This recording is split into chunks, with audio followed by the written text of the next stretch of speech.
Good evening, and welcome to the special work session of the Mayor and City Council of Laurel, Maryland on Monday, January 12th, 2026 at 5 p.m. Our first agenda item is our bid recommendation for 10 additional Axon Fleet 3 systems for the police vehicles. Director Cornwell Shield, you have the floor.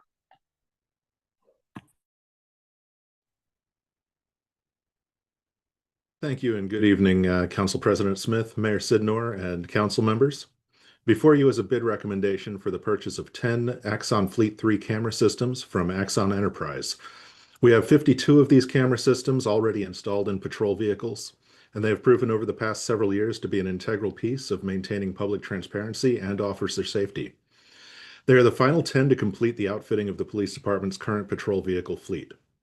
This bid includes a 3-year contract for associated evidence management services, as well as equipment maintenance and support, and is co-termed to the existing 52 camera contract. The total cost is $103,357.40 under the Sourcewell contract, and funding is provided under the adopted FY 2026 CIP project under IT Police Technology. It is my recommendation that the council award this contract to Axon Enterprise for the Sourcewell contract price of $103,357.40, and I'm available for any questions you may have. Any comments or questions from the council? No, hearing none. We'll move this to the next meeting at 6 p.m. tonight for Monday, January 12th. Our next agenda item is, thank you, Director Shield, Cornwell Shield. Our next agenda item is ordinance number 2052, an ordinance of the Mayor and City Council of Laurel, Maryland to amend Laurel City Code, Chapter 11, Planning and Development, Article 3, Affordable Housing Program, Section 11-53, for sale affordable housing to update and supplement the for sale housing requirements and providing for an effective date. Madam Clerk, you have the floor. Thank you, Mr. President. So I added some language that you'll see highlighted in the purplish pinky color there that I think hopefully takes care of Councilman Simmons's concern that he brought up at the previous meeting regarding the trying to memorialize the original intent of the original legislation or code section that was in place from Ordinance 2018. And then I just added a little more clarification to make it clear that Ordinance 2018 was the original ordinance, that this is, this new ordinance is amending that section that was created. And then Mr. Taub has the remainder of the edits. And I am available for any questions from the council members on the language. Thank you for that, Madam Clerk. Mr. Taub, you have the floor. Thank you, Mr. President. Appreciate that. So let me just go through maybe page by page. It'll just tell you there are just a few edits I've gone through. On the first page, I just want to clarify that in the second whereas clause, it's the mayor and city council that makes the determination here. So just really a technical addition there. The same with regard to, well, actually with regard to the third whereas, I added made the word unit a plural, units.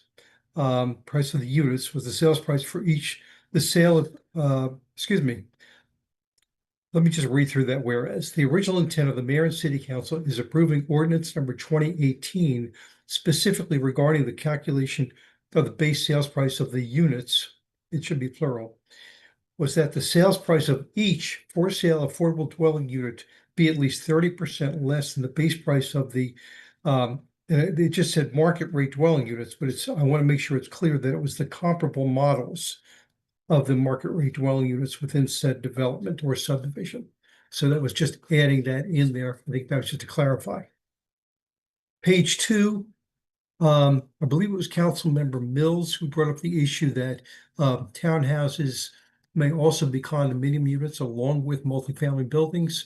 And I sort of changed the language a little bit in here to indicate under subsection A, which now reads for residential developments that include a minimum of 20 single-family detached townhouse and or condominium dwelling units.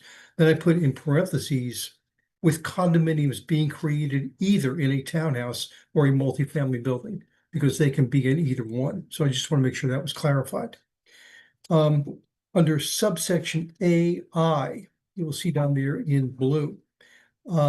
This is where I suggested the addition of language that would clear up the issue of corridor center in particular, which you may recall, the council recalls, was inadvertently has something less, about 6%, almost 6.5%, I believe, instead of 8% affordable units. Still 20 affordable units, substantial, and everything else about that has gone forward.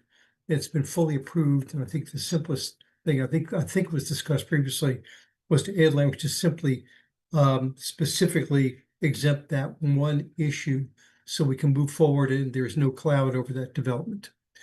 Beyond that, if you look at subsection C on the same page, where it says in the second sentence, for example, if the market rate sales price, and I added the words of a particular model dwelling unit within a development, is $500,000, the affordable sales price, and I added for the comparable model dwelling unit shall be no more than $350,000. I want to make sure, really in both instances, that it's clear, both this and the other whereas in the previous page, that we are dealing with comparable models, not just a base price.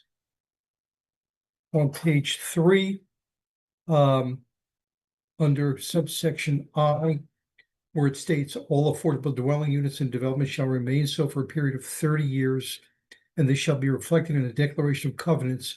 I just want to be sure that that relates then to subsection K, which does set forth the requirements for those covenants. So I connected that by saying consistent with the requirements set forth within subsection K below, and then I said said declaration shall run with the land, shall bind the applicant, signee, mortgagee. It should be, I don't believe it should be and as. It should be the applicant, the signee, the mortgagee, subsequent purchasers, or any other successors or assigns. It should be all of those individuals. Subsection K just added Maryland. That was just technical, and I believe, Mr. President, that completes the proposed amendments that I've suggested. Be happy to answer any questions. Are there any comments from the council before we move this forward to the first public hearing tonight? All right, we have one from Councilman Simmons. Yes, thank you, Mr. President. And just to clarify, for purposes of what advances to the work session, there in paragraph I believe Mr. Taub may have clarified that it should read, consistent with the requirements set forth in subsection K, and shall run with the land and shall by an applicant, assignee. Oh, it should be assignee. You're right, not and. My apologies. Yeah. So just since we're going to advance, I should read and assignee. Okay. Assignee. Gotcha. That's correct. Thank you. That was all. All right. Good pickup. Any other comments from the council before we move this forward? Mr. President, Councilman Cole. just wanted to thank the clerk and Larry for helping clean this up so we can move this over the finish line. And I want to thank everyone for, going, researching and putting all their thoughts into this. Not just rubber stamping it and making sure we're thinking of everything when we did it. So good job for us, first bill of the year. And I'm looking forward to doing more work with each other. There being no other further business to come in this work session, this meeting is adjourned. We'll move this to the regular meeting at 6 p.m.